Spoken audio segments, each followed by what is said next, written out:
एउटा व्यक्ति थियो अनन्त सपना बोकेर हिँड्थ्यो यहाँ, सत्ताको परिवारको सुख सबै छोडेर भिड्थ्यो यहाँ।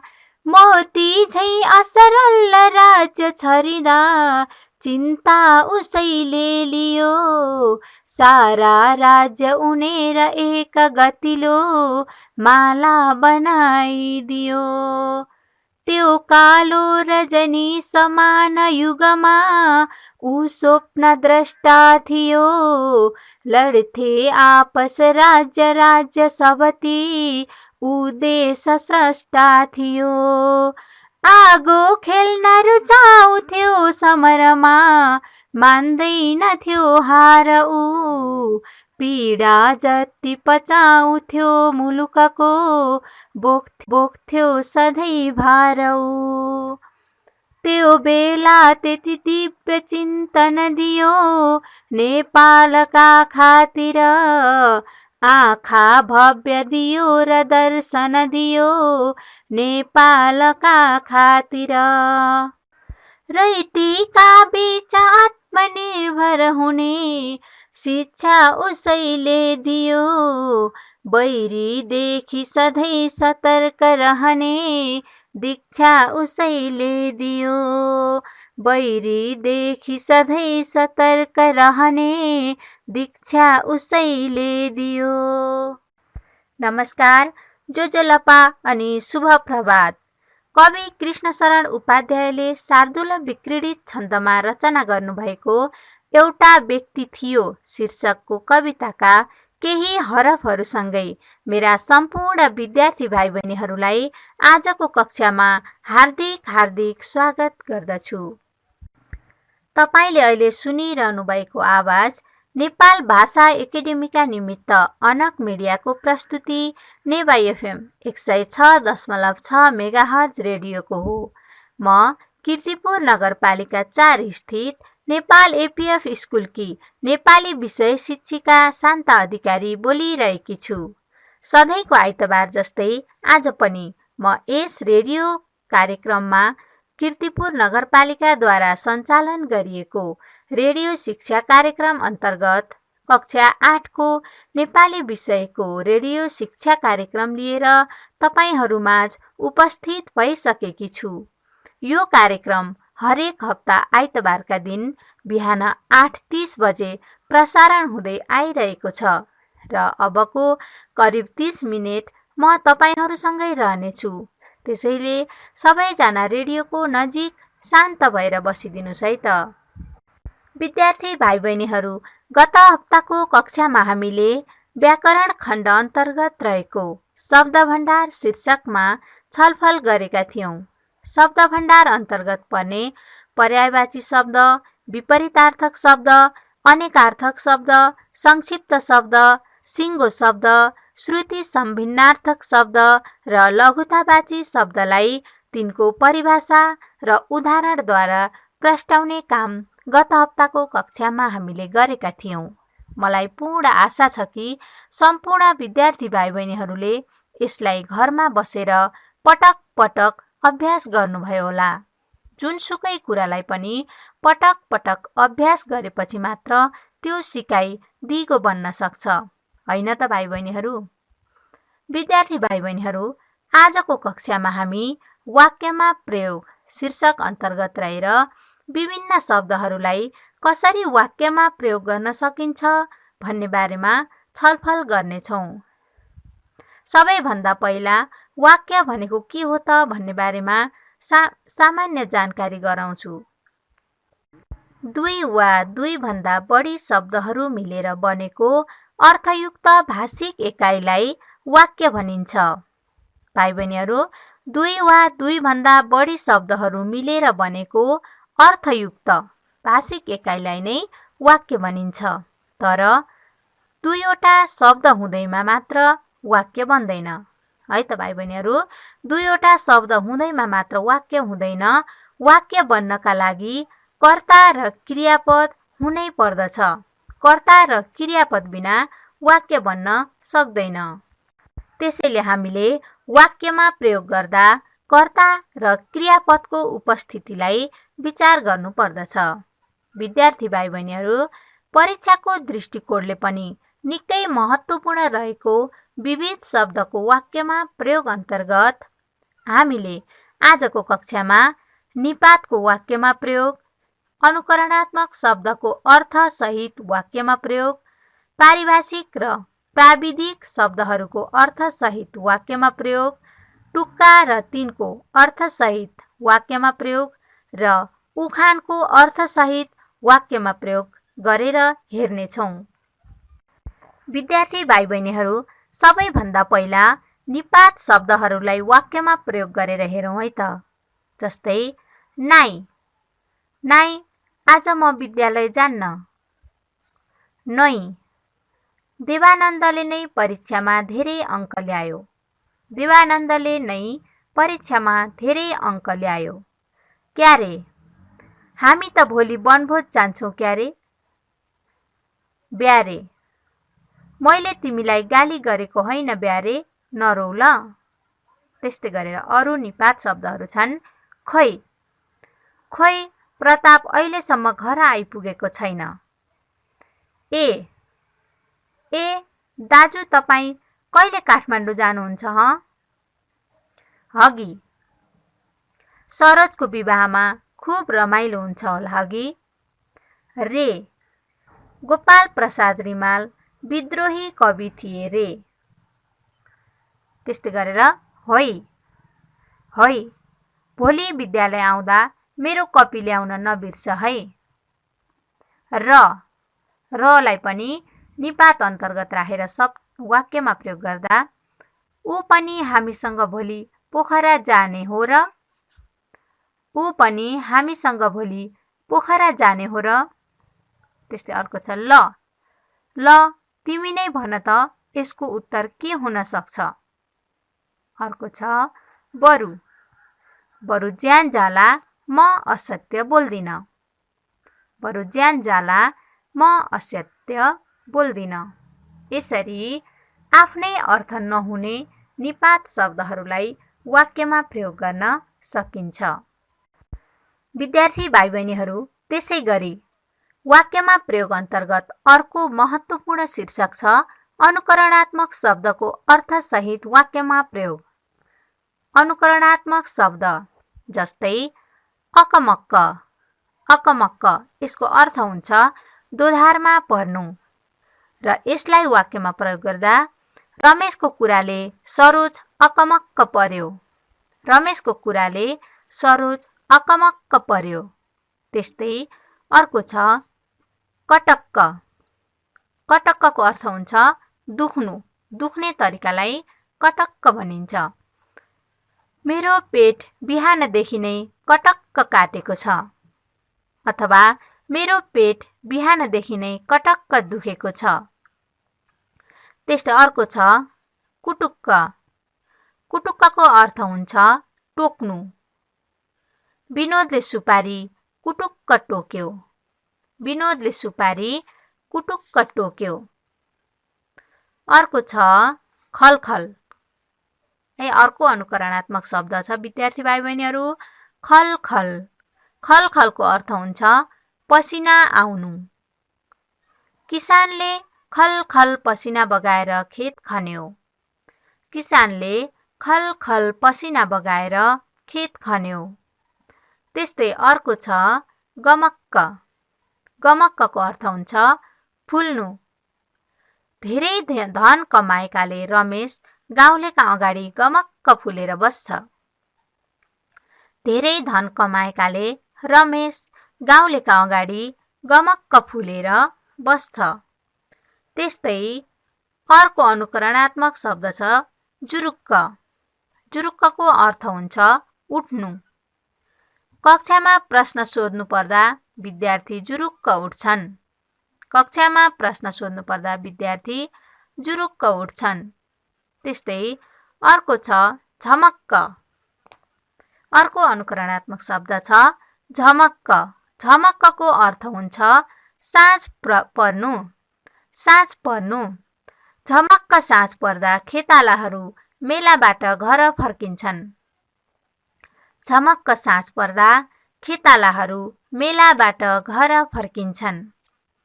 त्यस्तै अर्को अनुकरणात्मक शब्द छ टलक्क। टलक्क यसको अर्थ हुन्छ टल्कनु। निधारमा लगाएको रातो टीका टलक्क टल्किन्छ। निधारमा लगाएको रातो टीका टलक्क टल्किन्छ। त्यस्तै गरेर अर्को अनुकरणात्मक शब्द छ विद्यार्थी भाइ बहिनीहरू भतभती। भतभती शब्दको अर्थ हुन्छ पोल्नु। चर्को घामले मानिसको शरीर भतभती पोल्छ। चर्को घामले मानिसको शरीर भतभती पोल्छ। त्यस्तै अर्को अनुकरणात्मक शब्द छ धुरुधुरु। धुरुधुरु शब्दको अर्थ हुन्छ रुनु। बाबुको मृत्युको खबर सुनेर सुन्तली धुरुधुरु रोइन्। बाबुको मृत्युको खबर सुनेर सुन्तली धुरुधुरु रोइन्।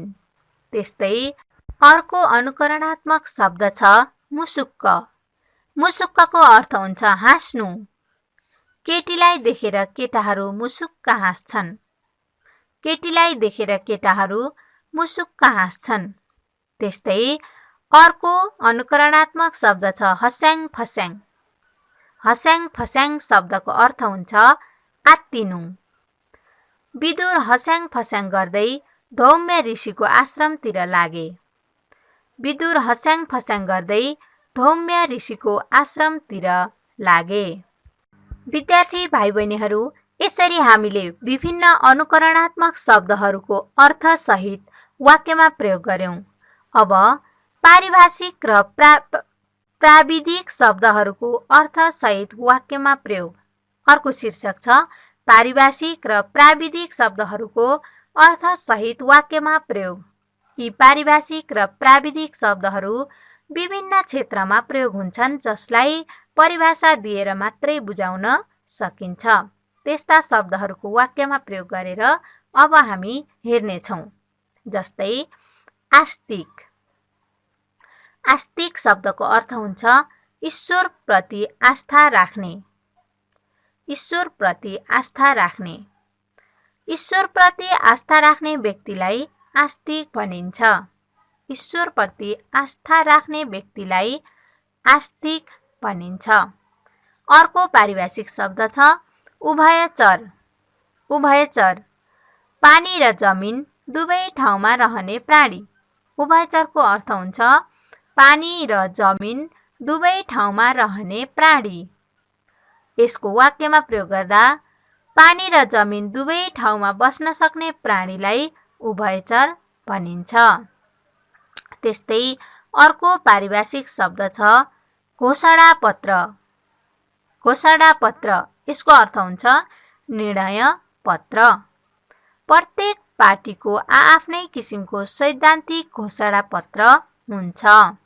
प्रत्येक पार्टीको आआफ्नै किसिमको सैद्धान्तिक घोषणापत्र हुन्छ।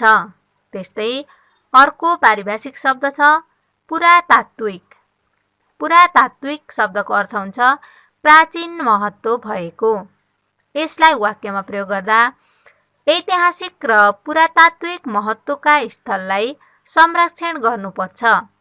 ऐतिहासिक र पुरातात्विक महत्त्वका स्थललाई संरक्षण गर्नुपर्छ।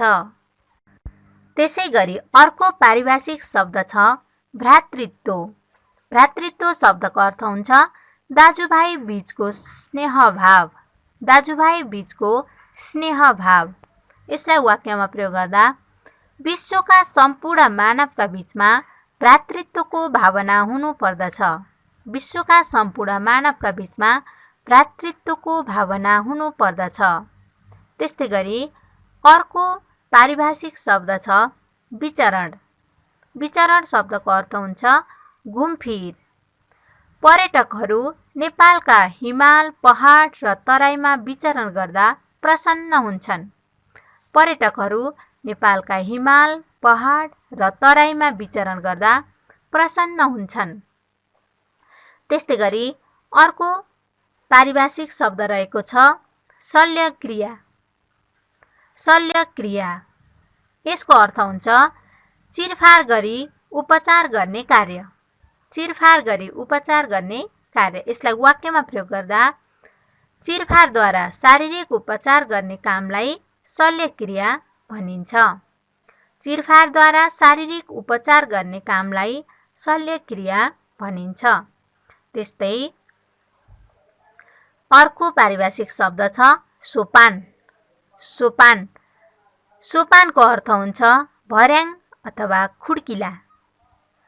यसलाई वाक्यमा प्रयोग गर्दा अहिलेका नेपाली जनता राजनीतिक व्यक्तिहरूका लागि पदमा पुग्ने सोपान बन्न सक्दैनन्। अहिलेका नेपाली जनता राजनीतिक व्यक्तिहरूका लागि पदमा पुग्ने सोपान बन्न सक्दैनन्।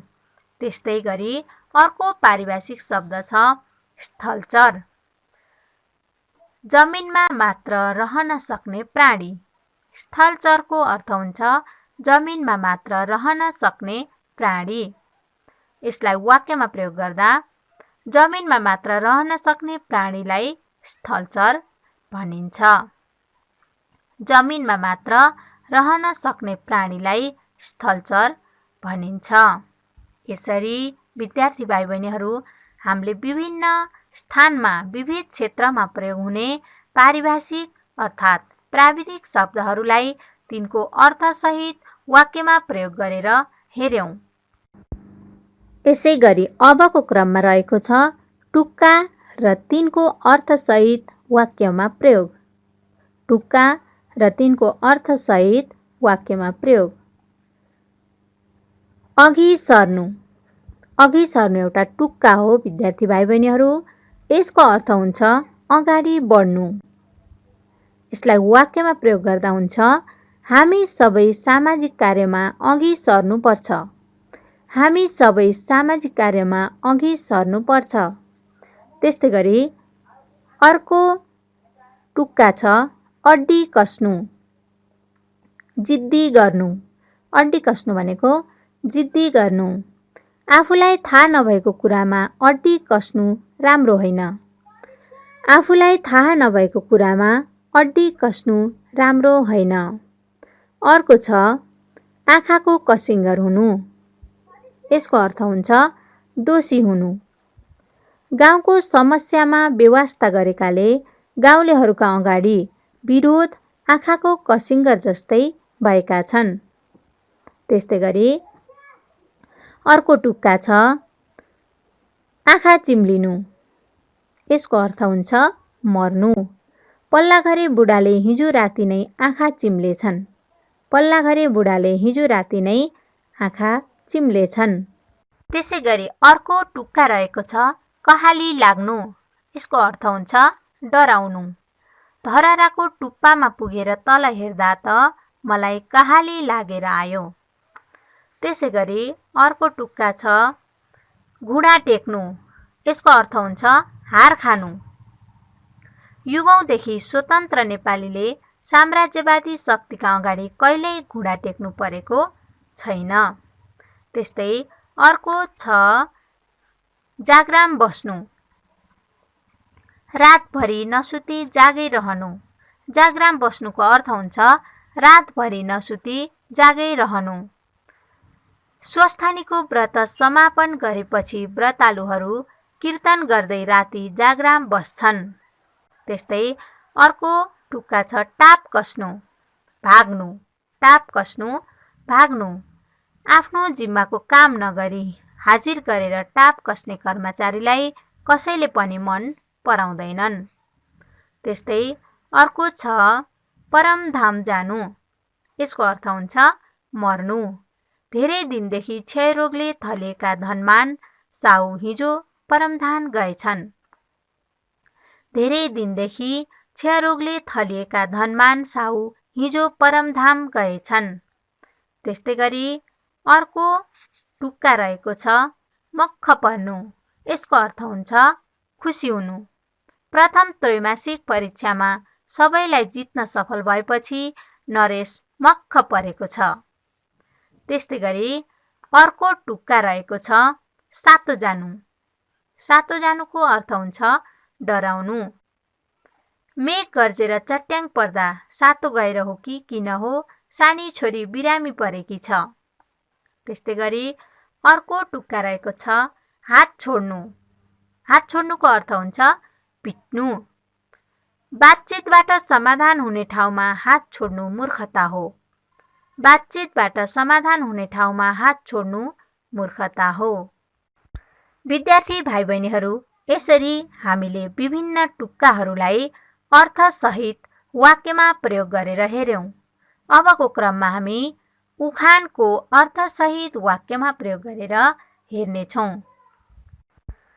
अर्काको नासो गलाको पासो, यो एउटा उखान हो। यसको अर्थ हुन्छ अर्काको वस्तु जिम्मा लिँदा उल्टै समस्या आउँछ। अर्काको नासो गलाको पासो, यसलाई वाक्यमा प्रयोग गरौँ है त भाइ बहिनीहरू। अनिताले राख्न दिएको किताब गीताले हराइदिन्। अन्त्यमा गीताले अनितालाई आफै किनेर दिनु पर्यो। उनलाई अर्काको नासो गलाको पासो भने झैँ भयो। त्यस्तै गरी अर्को उखान रहेको छ आफू भलो त जगतै भलो। यसको अर्थ हुन्छ असल व्यक्तिले अरूलाई पनि असल नै ठान्दछ। अब यसलाई वाक्यमा प्रयोग गरौँ। आफू भलो त जगतै भलो भने झैँ समाजसेवी व्यक्ति आफू पनि स्वार्थका कुरा गर्दैनन् र अरूलाई पनि निस्वार्थी नै ठान्छन्।